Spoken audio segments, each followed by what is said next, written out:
Okay, we're on December 17th, our second day in Jerusalem, and we get on the bus and it drives us back to the Mount of Olives and to the Garden of Gethsemane. And this is the garden where Jesus and his disciples went after the Last Supper, and it's where supposedly Judas kissed him on the cheek to identify him to the Roman soldiers, who then came and arrested him.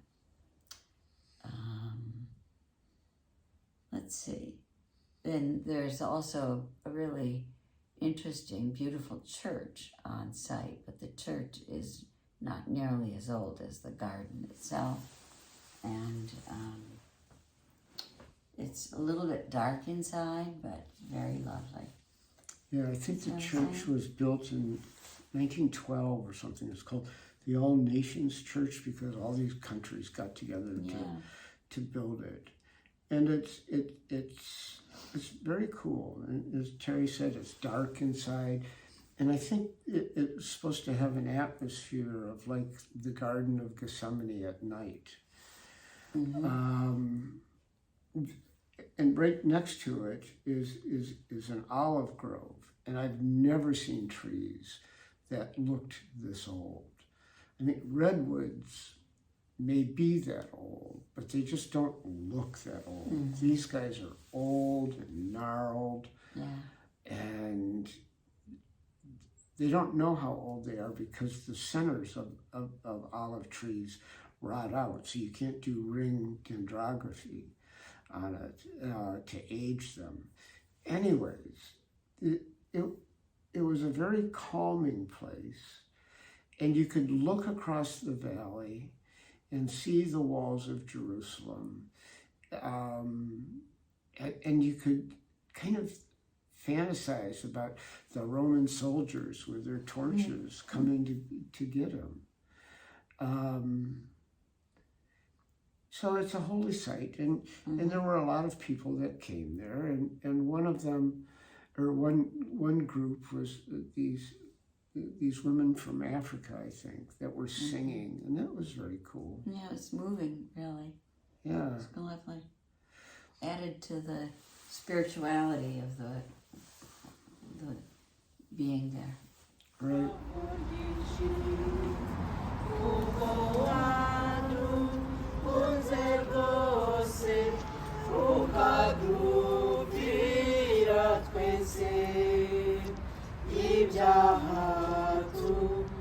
And then we drove in the bus over to Mount Zion, which is, just kind of partway around the city on the left. And went to a couple supposed holy places, historical places, I don't know, whatever. One was the Room of the Last Supper, which was built sometime in the Middle Ages, and it had all sorts of strange iconography in it. They don't really know, but it's situated in the place where it would likely have been, but of course the room was not The building wasn't there. Right. And right adjacent to it was King David's tomb. Yeah. And that is really pretty equally dubious. Right. It's uncertain. Yeah. I went into it, and you weren't supposed to have any cameras or anything. Yeah. And so our guide said, don't even pull out a cell phone. And so I get into that little room where presumably the tomb may have been in, and these old Jewish guys are coming in with their cameras and taking pictures, and then the guy that's working the room starts yelling at them, and it really created a big ruckus, and we were caught in the middle of it. But we escaped. And then we walked on, right? Mm-hmm. We walked on to the city walls and went through the gate to the Jewish quarter. Right. Do you want me to talk about that, or? Well, just as you came up to the gate, there were a lot of pock marks around the gate, which were bullet holes, where bullets had hit from 1948 when the Jordan army came through and took over actually that part of Jerusalem, which then the Israelis won back in the 6-Day War. Right. So the Israelis, well, the Israeli Jews, anyways, weren't allowed into the Old City from 1948, when the Jordanian army drove them out, until 1967, the 6-Day War, when it was recaptured. One of the things that was, well, I'm getting ahead of myself. We walked through the Jewish quarter and we came upon the street well down below the level that we were at. So you were looking down on it, you had columns coming up, and it was the old cardo, right? Which means heart. Because with Roman city design, you would have this one avenue that ran north-south through the center of the city, and it was called the cardo. And that was the cardo that ran through the Jewish sector. And most of it, or at least a lot of it, is still buried. So with other structures on top. Right. We sat there, and our guide told us stories, and he gave us little pieces of paper and said we were going to go to the Western Wall, or Wailing Wall, and that we should have a prayer or something and write it in, and then we could fold it up and put it into the cracks of the wall. So we did that. And something we wished for. It was a wish. That was it. So that was exactly it. Thank you. And it turned out to be a great spot to sit and watch. It was Shabbat, and so there were a lot of people in the Jewish quarter that were dressed up in their traditional sort of garb or traditional clothing. And it was fantastic seeing some of these, these big, round fur hats that somebody said can cost as much as $15,000. Yes, Linda said she asked, and they were $3,000 to $15,000. Yeah, probably if it's squirrel or ermine, I don't know. Anyways, and there were felt hats of different shapes, and many of the married women would have their heads covered in scarves.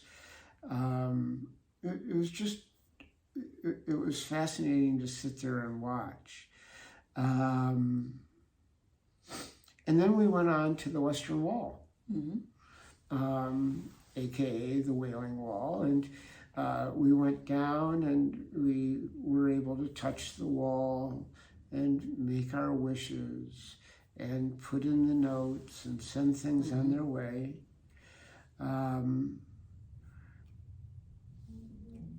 Now, you wanted to put a picture in that some of our friends on the trip took. Oh, that's right. Thank you for reminding me. Because they had gone there the evening before, which was the evening of Shabbat. And it was much more crowded, and they got some good pictures of people in their traditional garb at the Wailing Wall. And did we say what the Wailing Wall is? No, we didn't. So it's the only wall left from the second temple, which was supposed to be very beautiful. The site of the last remaining wall of the second temple that was built on that site. and was sacred to the Jewish people. And I can't remember what year, but Jewish people revolted, and the Romans chased them out of Israel, area of Israel. And so they went all over the world after that. There was a diaspora of different Jews going to all different parts of the world. So they were not at the Wailing Wall for couple thousand years. Yeah, so this wall was part of the foundation. It was built by King Herod, who also did Caesarea. Anyways, so he had this built, and one corner of it rests on Mount Moriah, which according to Jewish mythology was where God created earth. And so it has this spiritual significance that's terribly important.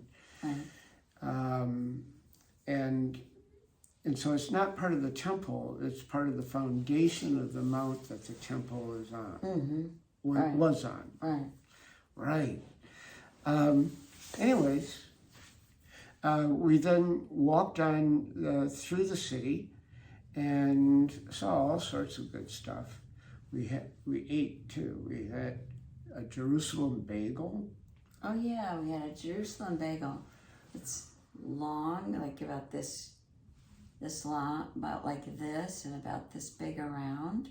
It's like in this oval, and it's, when you open it up on the inside, it's more hollow. So what our guide said they do is he opens it up and he puts the spice za'atar and some cheese in it, and has that for morning breakfast. So he bought a couple of Jerusalem bagels and put the za'atar on them and gave them to us, and they were delicious. Yeah. It was really good. So we saw all sorts of goods as we walked through the city. A lot of spices, all sorts of things. And then we walked part of the Via Dolorosa. This is the path that Jesus took from the time he was condemned until the time he was crucified. He was carrying the cross at the time. Right.